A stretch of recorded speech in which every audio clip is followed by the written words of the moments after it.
humanity looked at emergencies and thought, perfect time to improvise like an idiot. 1. Butter on burns. For some reason, generations of people looked at a fresh burn and thought, you know what this injury needs? Dairy. Somewhere along the line, butter became first aid royalty, like it was ordained by grandmothers and sponsored by toast. The logic seems to be that butter feels cool for half a second, so it must be helping. But that's the medical equivalent of putting a silk hat on a raccoon and calling it a surgeon. Grease can trap heat in the skin, which is exactly what you don't want when your body is already auditioning for a barbecue commercial. It can also make the area messier, harder to clean, and more likely to get irritated afterward. So instead of helping the burn calm down, you're basically giving it a warm, slippery blanket and wishing it the best. Nothing says, I panicked, quite like treating damaged skin the same way you'd season a baked potato. Burns need proper care, not a trip through the breakfast menu. 2. Tilt your head back. During a nosebleed. This myth survived for decades because it looks dramatic and feels official. Someone gets a nosebleed and immediately the room turns into a low-budget medical drama. Tilt your head back, they say, with the confidence of a man who once watched half an episode of ER in 1997. And sure, from the outside it looks like the bleeding stopped. Congratulations, you haven't solved anything. You've just redirected the problem south. Instead of blood coming out where everyone can see it, it starts running down the throat like some kind of horror movie smoothie. Then people start coughing, gagging, swallowing blood, and wondering why first aid suddenly feels like a deleted scene from a vampire film. The nose is still bleeding. You've just chosen denial as a treatment plan. It's the same strategy as hearing a smoke alarm and throwing a towel over it. The situation isn't better, it's just quieter and somehow grosser. A nosebleed is already annoying enough without turning the patient into a human drain pipe. 3. Put something in the mouth of someone having a seizure. This one might be the king of first aid myths because it combines panic, bad movies, and complete nonsense into one terrible idea. For years, people were told that if someone has a seizure, you need to shove a spoon, wallet, belt, fingers, or basically any nearby object into their mouth so they don't swallow their tongue. First of all, your tongue is attached. It's not a loose AirPod. It's not going to shoot down your throat and vanish into the abyss. What can happen, though, is someone forcing an object into a seizing person's mouth and creating a whole new disaster. Teeth can break, jaws can clamp down, fingers can become a sacrifice to the myth itself. So now instead of one emergency, you've upgraded to 2, which is a very human achievement. It's such a reckless move, it feels less like first aid and more like medieval improv. Nothing says, I'm helping, like getting bitten by a terrified, unconscious person because you trusted advice that sounds like it was invented in a saloon in 1880. 4. Alcohol disinfects everything. Somewhere in human history, people discovered alcohol kills germs. Unfortunately, the same people also decided this meant every injury should basically be marinated like a chicken wing. Cut your finger? Pour alcohol on it. Scraped your knee? Splash some vodka. Paper cut? Time for tequila. Technically, alcohol can kill bacteria. The problem is it's also incredibly irritating to damaged tissue. Pouring strong alcohol onto a fresh wound doesn't just clean it, it destroys healthy cells trying to repair the injury. That means the body now has to fix the wound and recover from the chemical assault you just delivered. But the real reason people love this myth is the dramatic reaction. The person screams, jumps, and suddenly the room feels like a war movie triage scene. Everyone nods like, yep, that means it's working. In reality, pain is not proof of effectiveness. By that logic, slapping the injury with a frying pan would be considered excellent medicine. Using alcohol on open wounds is basically turning first aid into a chemistry experiment nobody asked for. Sometimes the biggest danger in an emergency is the person holding the bottle. 5. Ice directly on skin for injuries. When someone twists an ankle or bumps their head, the universal response is, get ice, which is great advice, until someone decides the best delivery method is a frozen brick of ice pressed directly onto bare skin like they're trying to preserve a fish. Ice helps reduce swelling, but direct contact with skin for too long can damage tissue. In some cases, it can even cause frostbite, which is impressive, Because now you've managed to create a cold injury while treating a completely different injury. It's like calling a plumber to fix a leak, and he floods the entire house. The problem is ice feels like instant relief. It numbs the area quickly, so people assume more ice equals more healing. But the body doesn't work like a broken phone battery that charges faster if you freeze it. Without protection like cloth or a towel, ice can slow circulation too much and irritate the skin further. So the heroic attempt to reduce swelling can end up making recovery slower. Congratulations! You've invented the world's least efficient cryotherapy spa treatment. 6. Tourniquets. For every bleeding injury, action movies have done irreversible damage to first aid knowledge. Someone gets a small cut, and suddenly a bystander is tying belts, shoelaces, and possibly a scarf around the limb like they're preparing for a survival documentary. Tourniquets absolutely have a place in serious emergencies, massive bleeding that won't stop any other way. But in everyday situations, people treat them like the medical equivalent of duct tape. Small cut on your arm? Tourniquet. Scraped knee? Tourniquet. Paper cut? Honestly, someone out there has tried it. The problem is cutting off blood flow for no reason can cause serious damage to tissue and nerves. Blood is kind of important. It delivers oxygen, nutrients, and the basic things that keep your arm from turning into a decorative prop. When used improperly, a tourniquet doesn't stop a small injury. It creates a much bigger one. But people love it because it looks heroic. Tightening a belt around someone's arm feels like something a battlefield medic would do. Unfortunately, the battlefield in this case is Greg cutting himself opening an Amazon package. 7. Drinking water. During heat exhaustion. Immediately, when someone overheats, the instinct is simple. Water fixes everything. Dehydrated? Drink water. Hot outside? Drink water. Accidentally ran 5 miles chasing your dog? Drink more water. Hydration is important, but when someone is suffering from serious heat exhaustion or heat stroke symptoms, forcing large amounts of water immediately can actually make things worse. Why? Because the body is already struggling to regulate temperature, circulation, and balance. Dumping a huge amount of water into the system quickly can lead to nausea, vomiting, or electrolyte imbalance. Basically, you've turned a heat emergency into a hydration experiment gone wrong. And vomiting while overheated is about as pleasant as it sounds. The body doesn't always want to chug a gallon like it just finished a marathon sponsored by bottled water companies. Cooling the person down gradually, getting them into shade, and helping the body stabilize is often more important than immediately turning them into a human water balloon. Hydration matters, but panic chugging like you're in a college drinking contest is not a medical strategy. 8. Slapping someone who fainted. This myth probably survived because it looks dramatic in movies. Someone faints, the music swells, and a concerned bystander starts slapping their face like they're trying to wake a stubborn television remote. Wake up! Wake up!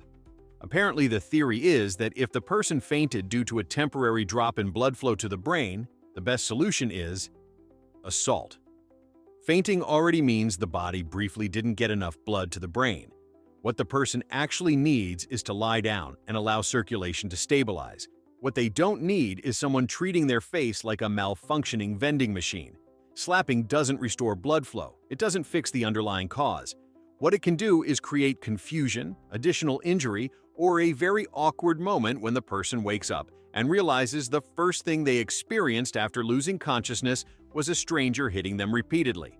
Nothing builds medical trust quite like waking up to unexpected violence. At that point, the patient isn't wondering why they fainted. They're wondering why the emergency response included a slap fight. 9. Sucking out snake venom.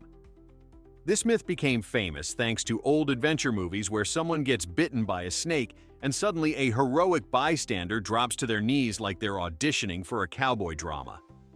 Don't worry, I'll suck out the venom. First of all, that sounds less like medical training and more like something invented by a guy who read half a survival manual in 1962. In reality, trying to suck venom out of a snake bite doesn't work. By the time someone starts playing vacuum cleaner with the wound, the venom has already begun spreading through the bloodstream. You're not removing poison. You're just adding bacteria from your mouth into an already serious injury. Congratulations. The snake gave them venom, and you provided a complementary infection. And if the rescuer happens to have small cuts in their mouth, Now the venom might enter their bloodstream too. Suddenly, the emergency has 2 patients instead of 1. It's basically the worst team-building activity imaginable. Snake bites are dangerous enough without someone turning the situation into a bizarre medical drinking game nobody agreed to. 10. Urine on jellyfish stings. Somehow, humanity looked at a painful jellyfish sting and decided the best treatment involved public urination. Yes, the famous myth, pee on the sting. This advice became so widespread that entire beaches have probably witnessed awkward moments where someone proudly volunteers to become a walking first aid fountain. The logic is vague at best, something about neutralizing the venom. Unfortunately, urine isn't some magical anti-jellyfish potion. In some cases, it can actually trigger the tiny stinging cells still stuck in the skin to release even more venom. So, instead of helping the situation, you've essentially pressed the extra pain button. Also, consider the social aspect. Imagine explaining later that your emergency medical response involved a stranger relieving themselves on your leg while tourists watched. Somehow, the jellyfish becomes the least embarrassing part of the story. Nature already stung you once.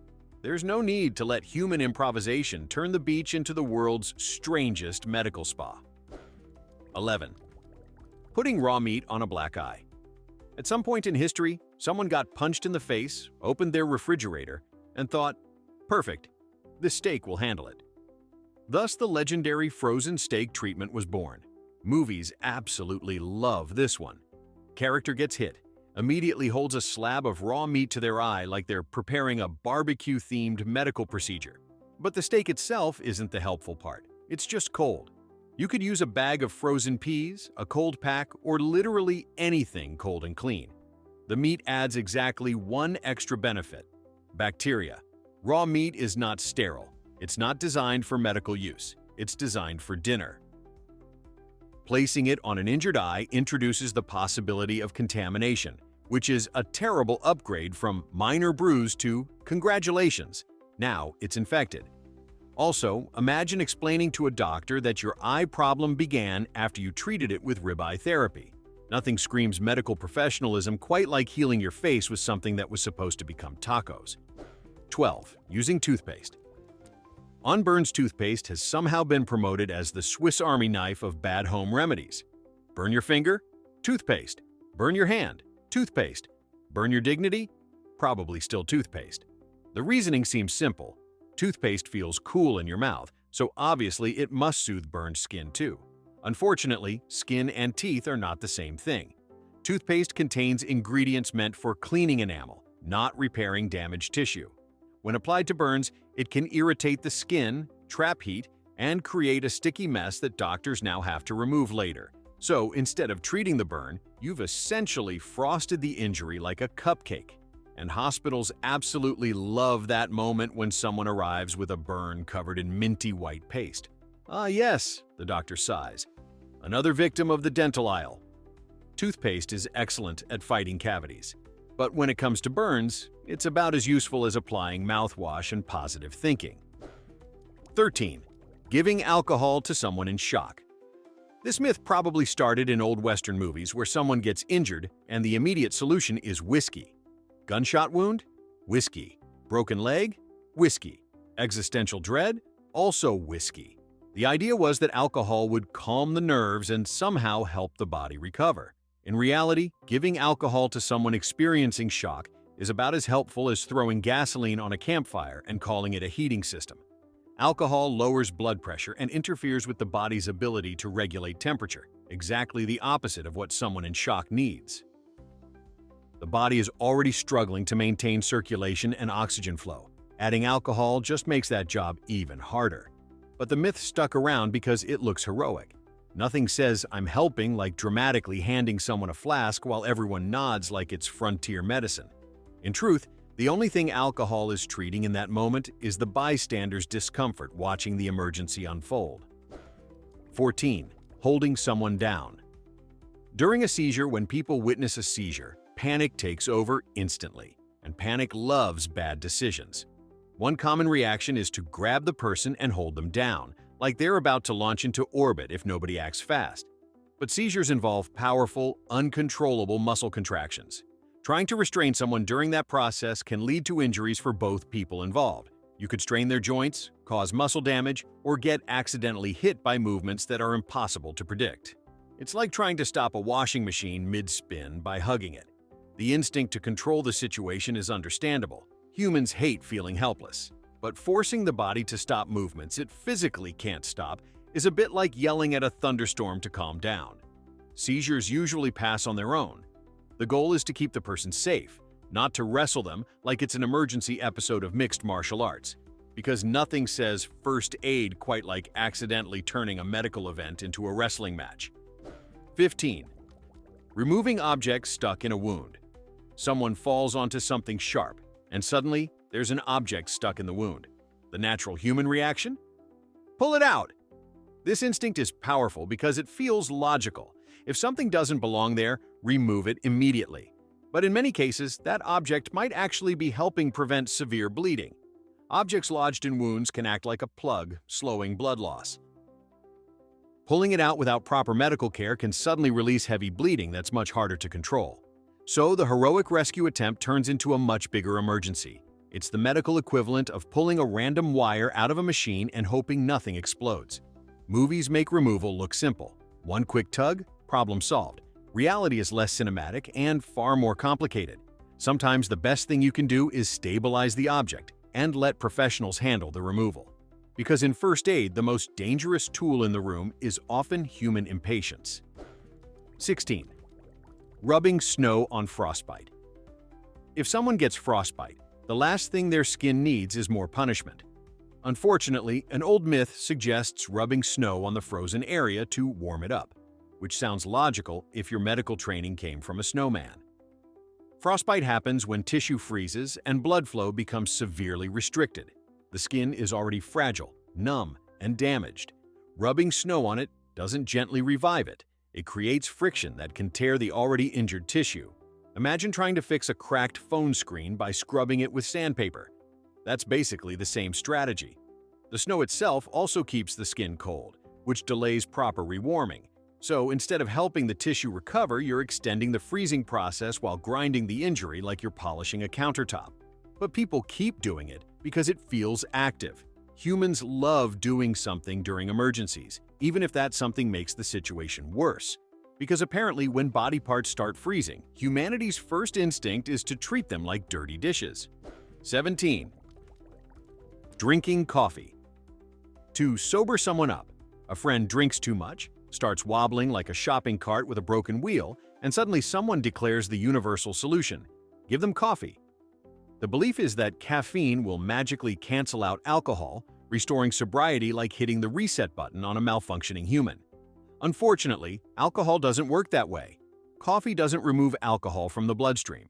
The liver processes alcohol at its own slow pace, and no amount of espresso can speed up that biological schedule.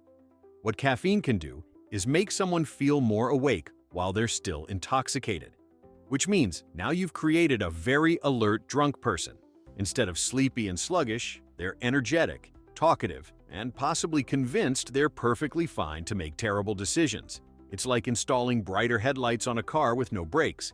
The alcohol is still there, the impairment is still there.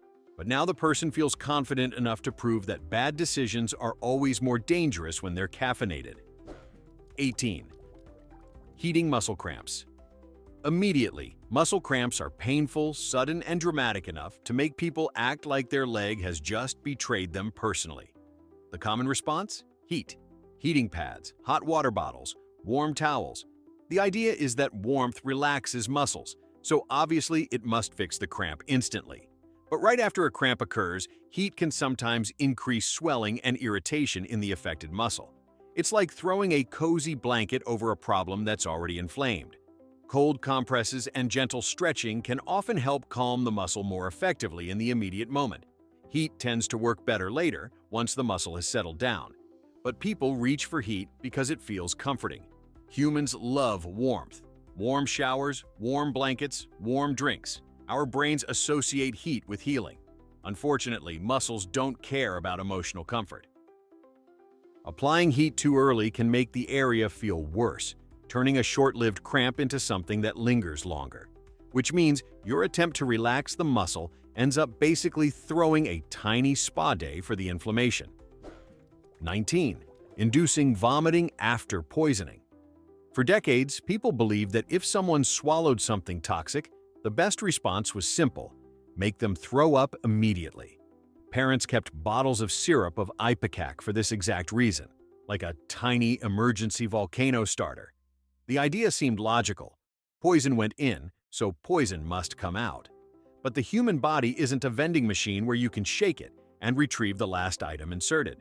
For certain substances, inducing vomiting can actually cause more damage. Corrosive chemicals can burn the throat a second time on the way back up. Sharp objects can tear tissue, and vomiting itself can create serious complications if the person inhales the material. In other words, trying to reverse the problem can double it. Modern medical advice usually focuses on contacting poison control and following specific guidance instead of forcing the body into a dramatic purge. Because sometimes the worst reaction to poison isn't the poison itself. It's panicked improvisation that turns the body into a science experiment. 20. Waking someone with concussion. To keep them conscious. If someone hits their head, people instantly become amateur neurologists.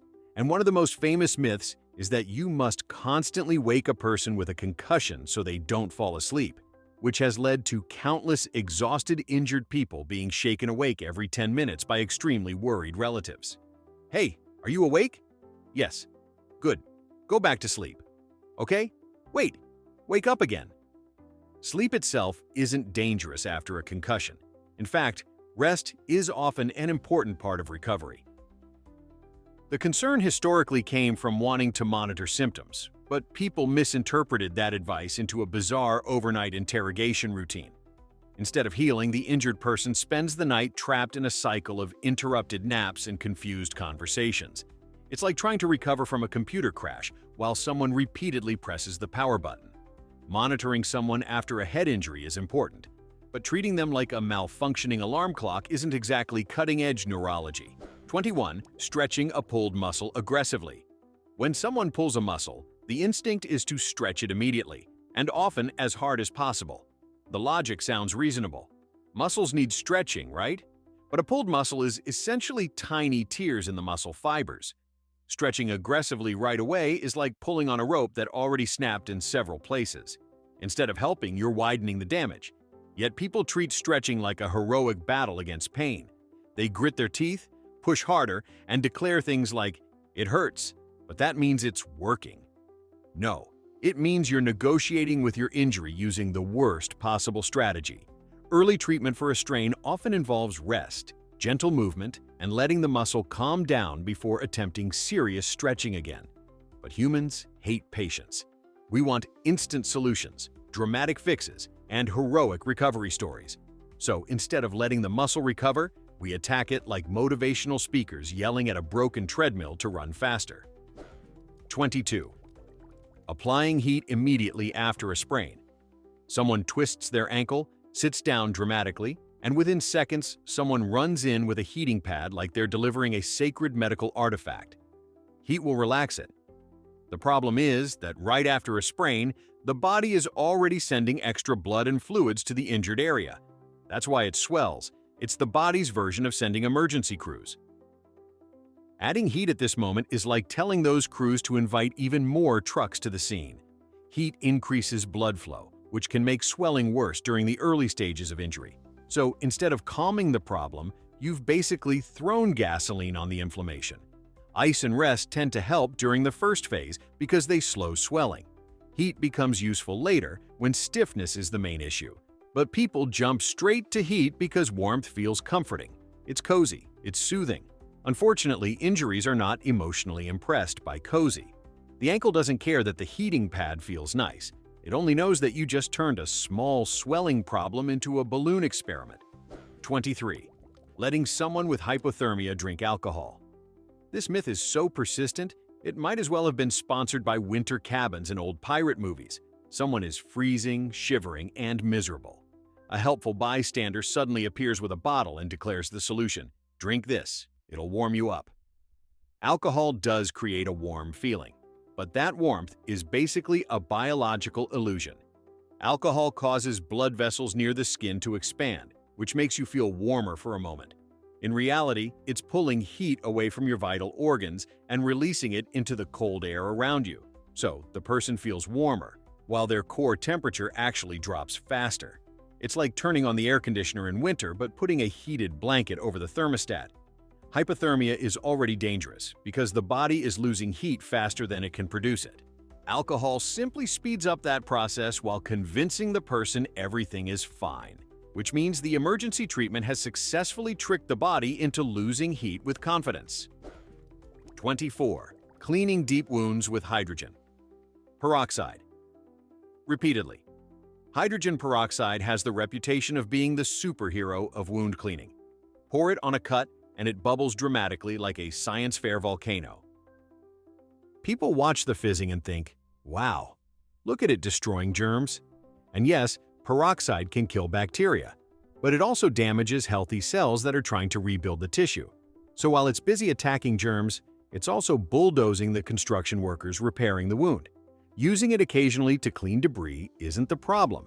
The issue is when people keep pouring it on repeatedly, like they're watering a houseplant. The wound doesn't heal faster. In fact, constant use can slow healing and irritate the tissue. But the bubbles make people feel productive. Humans love visual feedback. If something fizzes, crackles, or glows, we assume it must be doing something impressive. In reality, that dramatic bubbling is basically the wound politely asking you to stop conducting chemistry experiments on it. 25. Forcing someone to drink water after fainting. Someone faints. Panic erupts. Within seconds, a well-meaning person appears holding a bottle of water like they're presenting a trophy. Drink this.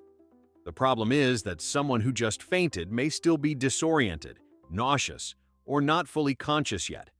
Forcing them to drink immediately can lead to choking or vomiting, which means the situation has now upgraded from temporary loss of consciousness to accidental drowning on dry land. Fainting usually happens because blood flow to the brain briefly dropped. The body often fixes this naturally once the person lies down and circulation returns to normal.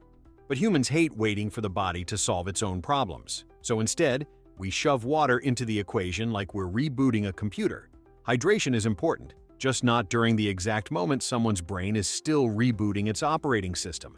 Because if the person wakes up coughing and choking, the fainting will quickly become the least dramatic part of the emergency. 26. Rubbing alcohol on the skin. To reduce fever. When someone has a fever, some people reach for rubbing alcohol and start applying it to the skin like they're polishing furniture. The idea is that alcohol evaporates quickly, creating a cooling effect. And technically, it does. But rubbing alcohol can also be absorbed through the skin, especially in children. That means the body might actually absorb enough to cause alcohol poisoning, which is an impressive way to upgrade a simple fever into a medical crisis. Inhaling the fumes can also irritate the lungs and nervous system. But the cooling sensation tricks people into thinking they've discovered a genius home remedy. It's the same psychological effect as standing in front of a fan after a workout. It feels cooler, so we assume it must be solving the problem. Fever is the body fighting infection, not a malfunctioning air conditioner. Trying to cool it down with chemicals turns the situation into a DIY science project nobody asked for. 27. Putting a wallet in someone's mouth during a seizure. And finally, the grand finale of terrible first aid advice, the wallet in the mouth strategy. This bizarre myth claims that if someone has a seizure, you should shove a wallet between their teeth to stop them from swallowing their tongue. Which raises several questions. First, why a wallet? Second, who decided leather accessories were the missing piece of modern medicine? Just like the spoon myth, forcing objects into a seizing person's mouth can cause broken teeth, jaw injuries, or choking. And wallets are not exactly sterile medical devices.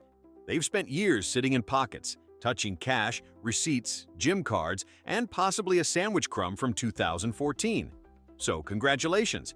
You've just introduced the entire history of your pants pocket into someone's airway. The tongue myth refuses to die, mostly because movies keep repeating it. But the real danger isn't the tongue. It's the moment someone decides the best emergency tool available is a piece of leather normally used to hold expired coupons. Human first aid advice, half helpful, half chaos. Which myth shocked you most?